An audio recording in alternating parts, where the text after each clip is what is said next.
Well, hello. Hello out there, and welcome back to A Course in Miracles. We're going through the workbook for students here. And the, the ideas for today are a review of lessons 153 and 154. So we're on, as this title indicates here today, lesson 172.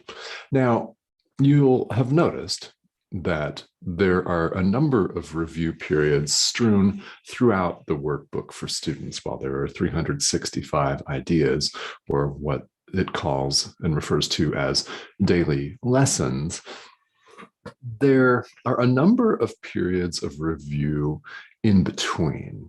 So the purpose of all of these is much like review periods or study periods in school or university. It's a helpful tool for us as learners.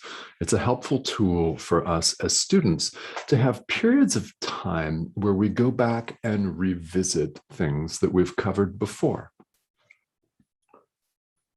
Just because you've practiced in idea in the workbook, just because you have worked with it and you may have spent considerable time on that day or those days, right, that period of time, you may have spent considerable time digesting the material, integrating it, practicing it, and going deep with it, because sometimes this is appropriate to do in the study of the workbook.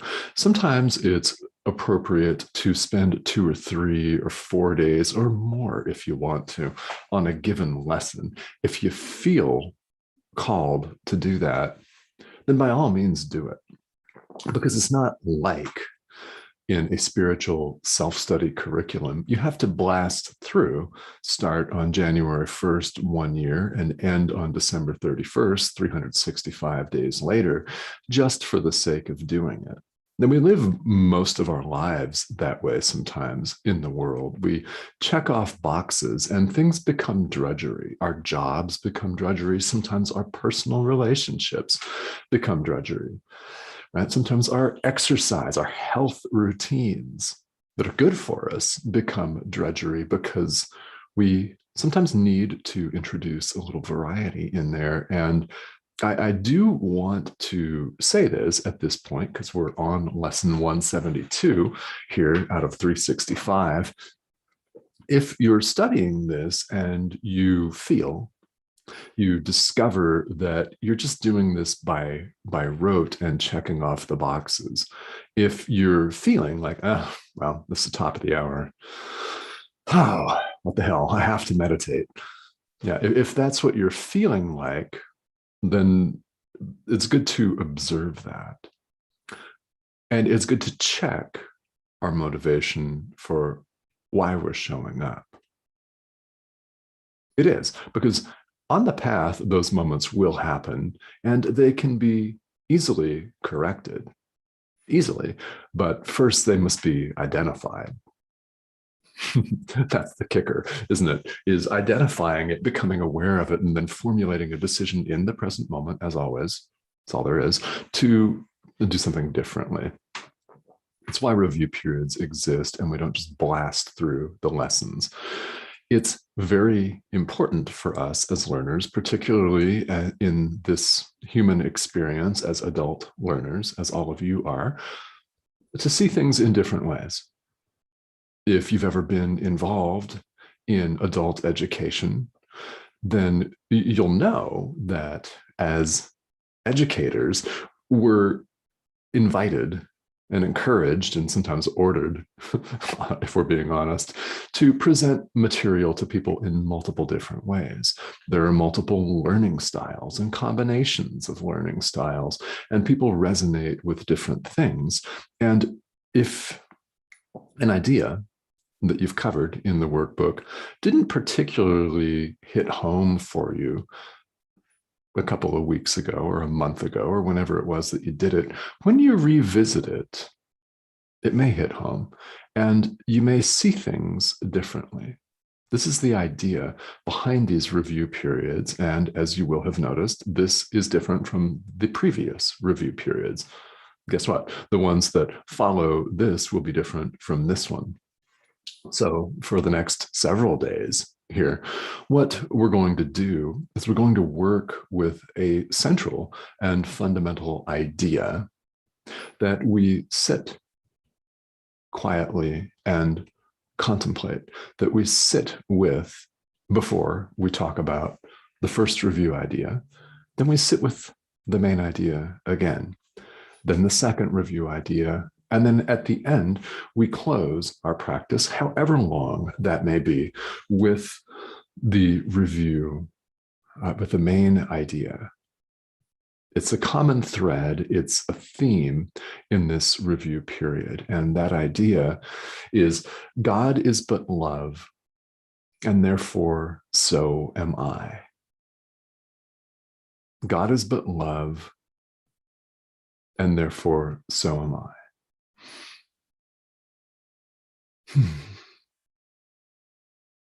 Yes, just yes, right? That's the idea that we sit with and allow to permeate our being. We accept it. We allow it to run the show, to influence our lives, every aspect of our lives, every decision that we make in the present moment. Everything. It, in fact, is everything. God is but love, and therefore so am I. This is nothing less than a statement of truth about yourself. Now, of course, you realize it's self with a capital S. This is nothing less than the statement of truth about who you are. Now, a number of us raised here in the West, I'm speaking to you from the United States, were raised with several different concepts and ideas about God, some of them scary, some of them downright frightening, vindictive and cruel, jealous. Ask yourself, would perfect love be jealous? Is perfect love capable of jealousy, of being vindictive, of cruelty? Is love, real, true love, really cruel? And if you answered no, good. Now, if you answered yes, then we may be referring to here a different definition of love. Worldly love is possessive, isn't it? A lot of people think of love as hooking up with somebody on a Friday night. And maybe giving them a call a week later, or giving them a text saying, hey, thanks for the good time, right? That's what sometimes passes for love in the world. That's not love at all. God is love, the capital L. And you'll notice as you read this statement here in the workbook, love is capitalized, capital L. Love simply extends itself. It knows only itself, cannot recognize anything but itself. This is who we are. So if you do nothing else with this idea or with these review ideas, I invite you to, bare minimum, sit with this idea. God is but love, and therefore so am I. Now, moving on here in lesson 172 to the two review ideas for the day, we have lesson 153, which is very interesting and very powerful. In my defenselessness, my safety lies. How about that? In my defenselessness, my safety lies, not in my violent self-defense. So understand that we're not saying that you cannot defend yourself. Indeed, if someone breaks into your house right now and is armed and you have the ability to defend yourself, do that by all means. What we're talking about here is deep level stuff. It's spirituality. I mean, if we're not going to talk about the ultimate truth, the deepest being, who we really are, if we're not going to talk about that, what are we doing here?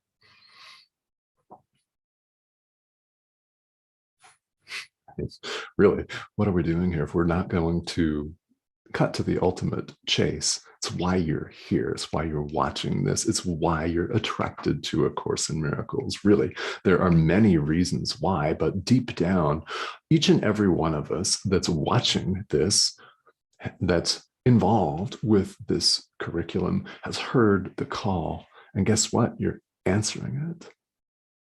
Isn't that exciting? Should be really uplifting. You're answering the call. So, in my defenselessness, my safety lies. Here in the world where we see ourselves as separate, we lash out, we attack, we're paranoid and afraid, because seeing ourselves as cut off, we see our brothers and sisters, we see everyone else as a threat. And therefore, in our state of fear, we construct defenses. And if we don't lash out at somebody right now, we sit and plot and stew and construct our psychological forts, our psychological fortresses, more like, and anticipate and stew on the day where we are attacked. And then we devise how we're going to attack back. Or we may issue a preemptive strike. We're going to think about what we're going to say, what weapons we're going to use, how we're going to get somebody back for wronging us, however far distant in the past it may be that we're still holding on to. And we in the world mistake this for safety. I use the word mistake deliberately. The ego is nothing but a mistake. It is not an enemy to be trashed and kicked in the face. Many people are fond of saying, kick fear in the face. Well, you don't get rid of something by using its own thought system. It only feeds it, right? Violence begets violence. Fear begets fear. Guess what? Love begets love. That's why it's so important in A Course in Miracles and in the spiritual practice in general that we recognize that we have a choice in the present moment. The Course uses the word defenselessness very deliberately. Who we are, God is but love, and therefore so am I, remember. Who we are needs no defense. The truth needs no defense. We do not have to go to war for it. The truth needs no defense. Therefore, in our defenselessness, in our accepting, in our allowing of the truth, our safety lies. It's guaranteed. It's a very powerful idea that we review again today. And then, of course, following the practice suggestions here in the workbook, God is but love, and therefore so am I. And we sit with this, moving on to the next idea for review, which today is lesson 154. I am among the ministers of God. Okay, that's a boom mic drop, is it not? Does that not make you feel more on purpose in life to recite and really contemplate and integrate? Really sit with it and feel it. I am among the ministers of God. Of course you are. Of course you are. Who else would be here? Who else would be here but you? There are people out there that only you can reach. They will resonate with your delivery, with your message, more than anyone else's in this world. It doesn't matter how big a platform a teacher may have. It doesn't matter how many subscribers they have on YouTube. It doesn't matter how many books they've written or how many times they've been on Oprah. Makes no difference. There are people out there that will resonate with you and your message.